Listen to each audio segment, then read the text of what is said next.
welcome to my channel. So maybe as a project member or project manager, you're asking yourself, what type of communication are you supposed to have or are you supposed to implement in a project or program setup? Don't worry, in this video, I'm going to take you through the main types of communication that you should expect in a project or program environment. So let's dive in. Hello and welcome to my channel. My name is Oscar Mbira. I'm a certified program and project manager. This is the channel which I use to help aspiring and also practicing project managers to succeed. So the first communication which is done in most environments is verbal. So verbal communication can come in terms of face-to-face discussions. It's also verbal, or it could be a phone call discussion. It's also a verbal. So verbal communication, in most cases, it has got a direct interaction with any of the stakeholders in a project. It could be from you as a project manager to a project team member, or from you as a project manager to a project board member, or you as a project manager to any regulatory authority. So verbal communication is one of the most common, according to my own view, communication in a project environment. You find most of the meetings, they are verbal, whether it's virtual or it's physical, but in most cases you find most of these meetings, they are verbal. The second type of communication is non-verbal. In this category, we are looking at, for example, emails. It's non-verbal, but it's also communication. You are sending email for someone to execute a specific task. It could be even a memo. It's also non-verbal, which you can send. Or these days, we have so many platforms. For example, it could be WhatsApp, which is very common. You can send it. That could be Skype, which is also very common. So this type of communication is does not allow, or does not require that you should have a face-to-face, for example, or interactive. It's something you send, you wait, and then you get a response later. But it's also very important in a project environment. It could be a report, like I explained earlier. A report is also very, very important as a communication item, but it's also non-verbal. So when it comes to non-verbal communication, it could be body language, maybe in a meeting, or facial expressions in a meeting, or maybe it could be written communication. So written, we're talking of emails, we're talking of texts, in other communication, SMS that you can use in a project. That is very, very important. I hope you have enjoyed the video so far. If you are new to the channel, don't forget to click the like button, the subscribe button, and the notification button so that you are the first person to be notified each time a new video is uploaded on this channel. It will also help the channel to grow. It can also help the channel to produce more videos like this one. The other type of communication is also whether it's internal communication. Okay, so for internal communication, when we say internal, we are saying internal to the project. So each project has got its own boundaries. So when we say internal, it's within the boundaries of the project. In most cases, you'll find it starts from the project manager. You have your team leaders or team managers, and also you have your team members. So that is within the project setup. So when you're communicating within the project setup, you also have different ways of communicating to make things very clear. Assuming it's a technical project, obviously, you use what is called domain-specific language, which means you use the technical jargon so that everyone can understand. But you'll find that it will be difficult to communicate if you try to use the same jargon outside the project, especially to the project board members. You don't need to go as deep in terms of technical jargon as much, because these are outside members of the project. They just oversee the project, but they don't really get into the details of the project. So you have to water down your technical jargon as you move from one place to the other, or from one stakeholder to the other. So the next type of communication could be external. You want to communicate with the external world from a project. Remember I said the project has got boundaries. So anything that is coming outside of those boundaries is external communication. There may be reasons why you have to have this external communication. One of them is assuming your project is within a program, which means there are so many projects running, and you as a project manager, you are running one of the projects. And that project is going to produce a product or a deliverable that is going to be used by other projects within the program. So that kind of communication is very important, especially in terms of progress. Because if you slow it down, if it's an input to another project, it's also going to slow down or to affect the timelines of the other project. So that is the kind of communication that we're talking about. It's external to a project.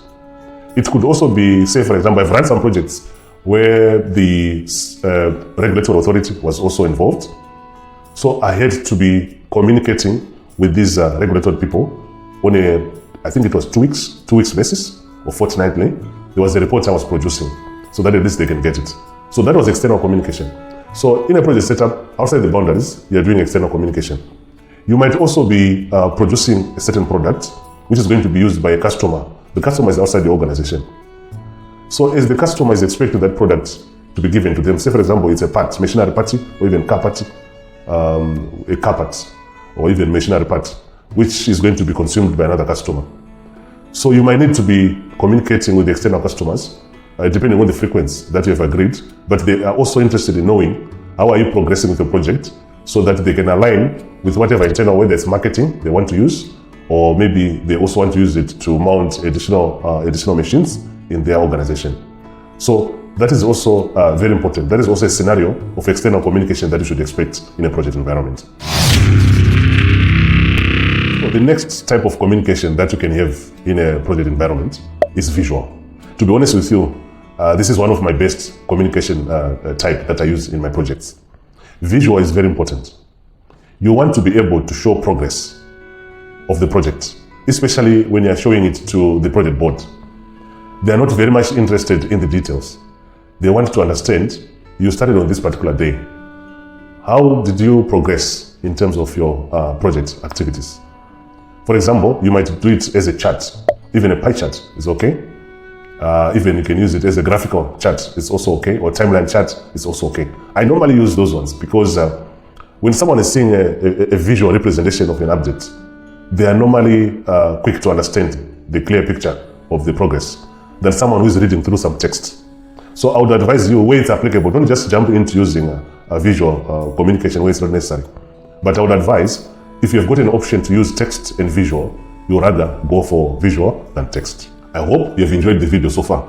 If you are new to the channel, don't forget to click the like button, the subscribe button, and the notification button so that you are the first person to be notified each time a new video is uploaded on this channel. It will also help the channel to grow. It can also help the channel to produce more videos like this one. So, the other type of communication is also informal. There are so many ways I've gathered information myself. I've gathered information about some risks in a project, some information in a project, some delays in a project because of this informal communication.